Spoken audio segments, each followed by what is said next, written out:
చూడడానికి ఎంతో కలర్ఫుల్ గా చాలా టేస్టీగా ఎంతో ఈజీగా మన ఇంట్లోనే మన చేతులతో అప్పడాలని ఎలా తయారు చేసుకోవాలో ఈ వీడియోలో చూద్దాము. బయట నుండి తీసుకొచ్చుకోకుండా ఇంట్లో ఏది తయారు చేసుకున్నా చాలా ఆరోగ్యకరంగా ఉంటుంది. అందుకోసమని ముందుగా వీడియోలోకి వెళ్లే ముందు వీడియోకి లైక్ చేసి మరిన్ని వీడియోస్ కోసం మన ఛానల్ ని సబ్స్క్రైబ్ చేసుకోండి. ఇప్పుడు వీటిని ఎలా తయారు చేసుకోవాలో చూద్దాము. ముందుగా ఒక మిక్సీ గిన్నె తీసుకొని మిక్సీ గిన్నెలోకి ఒక హాఫ్ కప్పు ఉప్మా రవ్వ వేసుకోండి. రవ్వని ఒకసారి మెత్తగా అయ్యేంత వరకు మిక్సీ పట్టి తీసుకోండి. చూడండి ఇలాగా మెత్తగా అయ్యేంత వరకు మిక్సీ పట్టిన తర్వాత దీంట్లోకి రవ్వ తీసుకున్న కప్పుతోనే ఒక హాఫ్ కప్పు సాబ్దానాలు తీసుకోవాలి. మీరు కావాలంటే ఒక్కొక్క కప్పు ఇంకా తీసుకోవచ్చు. రవ్వ ఒక కప్పు, సాబ్దానాలు ఒక కప్పు. నేను ఇక్కడ రెండు కలిపి ఒక కప్పు తీసుకుంటున్నా. సాబ్దానాలు ఇంకా వేసి ఇలాగా మెత్తగా అయ్యేంత వరకు మిక్సీ పట్టి తీసుకోవాలి.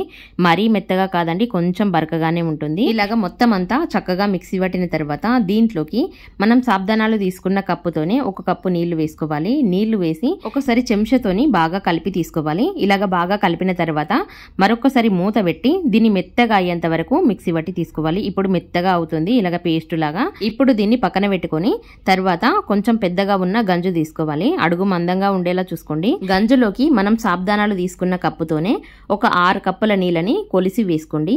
నీళ్లు వేసిన తర్వాత దీంట్లోకి ఒక స్పూను ఉప్పు వేసుకోవాలి.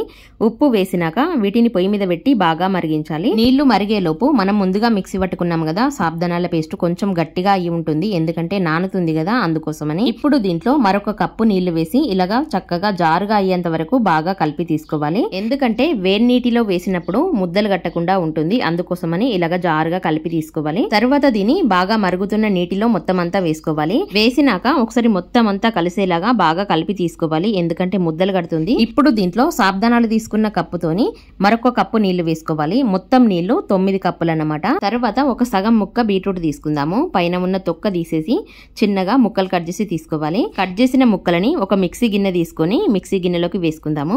ఇప్పుడు దీంట్లో కొంచెం అన్ని నీళ్లు వేసి మెత్తగా అయ్యేంత వరకు చక్కగా మిక్సీ పట్టి తీసుకోవాలి. చూడండి ఇలాగ మెత్తగా అవ్వాలి.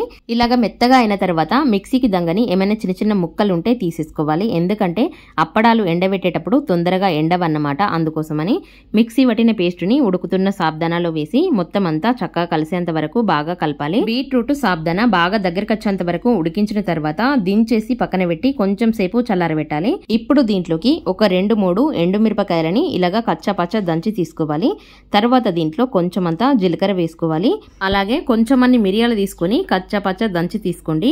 అదే విధంగా కొంచెం అంతా ఓమ తీసుకోండి. దీంట్లో కొంచెం అంతా సోడా వేసుకోవాలి. మిర్చి బజ్జీలో వేస్తాం కదా, అదన్నమాట. తర్వాత దీని ఒకసారి బాగా కలిసేంత వరకు చక్కగా కలిపి తీసుకోండి. ఇది మొత్తం అంతా బాగా చల్లగా అయిన తర్వాత ఒక సగం ముక్క బీట్రూట్ ని ఇలాగ తురిమి తీసుకోండి. బీట్రూట్ తురుము చల్లన్న తర్వాత మాత్రమే వేయాలి, అందుకోసమని బీట్రూట్ తురుము ఇంకా వేసి మరొకసారి బాగా కలిపి తీసుకోండి. ఇక్కడ చూడండి చల్లారేసరికి ఇంకాస్త గట్టిగా అయ్యింది కదా, ఈ జారుగా ఉండేలా చూసుకోండి.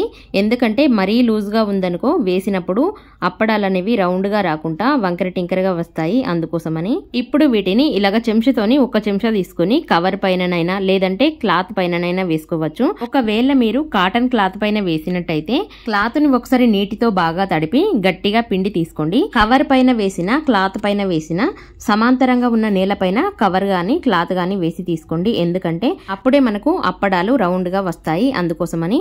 నేనైతే ఇక్కడ ఫ్యాన్ గాలికి ఇంట్లోనే ఆరబెట్టి తీసుకున్నా. ఒక రోజు మొత్తం అంతా ఫ్యాన్ గాలికి ఇంట్లోనే ఆరిన తర్వాత చూడండి ఇక్కడ కొంచెం మెత్తగా ఉన్నాయి కదా, వీటిని ఒక 4-5 గంటల పాటు చక్కగా ఎండలో బాగా ఎండబెట్టి తీసుకోవాలి.